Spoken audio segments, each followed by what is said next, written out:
Alright, this is another method I came up with of measuring the accuracy of the lengths of your headspace gauges.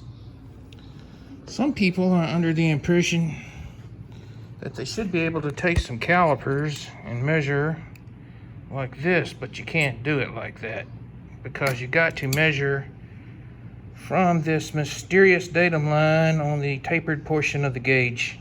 Not possible with calipers. So what I have done in the past in one of my videos, I've used a barrel. But in this setup, I'm using a lineman ammo checker, and I have a live round in the ammo checker. And then I got my gauge zeroed out. This is a Central Tools brake rotor runout gauge. Oh, I must have bought this 30 years ago when I was using it to time camshafts in race motors. All right, so we got it zeroed out on the live round. So we're going to take the live round out, and we're going to put in a 1.4636, which should measure exactly the same as a live round. And as you can see, it is perfectly zeroed. Okay, so we know the length of this gauge is 1.4636, and now we're going to go with a 1.4646. This should measure 1/1000th of an inch longer. This is kind of hard to do one-handed, but as you can see, once we get the gauge centered, we're measuring exactly 1/1000th of an inch, just like it should.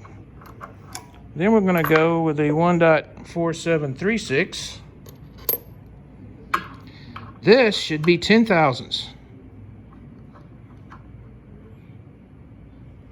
assuming the gauges are machined properly by PT&G.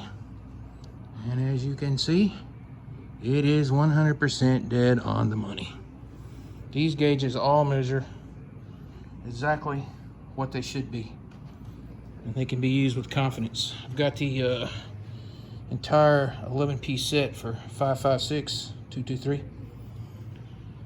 Pacific Tooling Gauge makes flawless gauges. I have checked a bunch of Forsters and Climbers and wound up sending them all back to Brownells exactly 10/1000ths. See if we can zoom. There we are. I mean, it is dead on the money. All right, what would probably actually work better is if you use one of those dial indicator setups that has a rigid arm and a magnetic base, and it's a magnetic base here.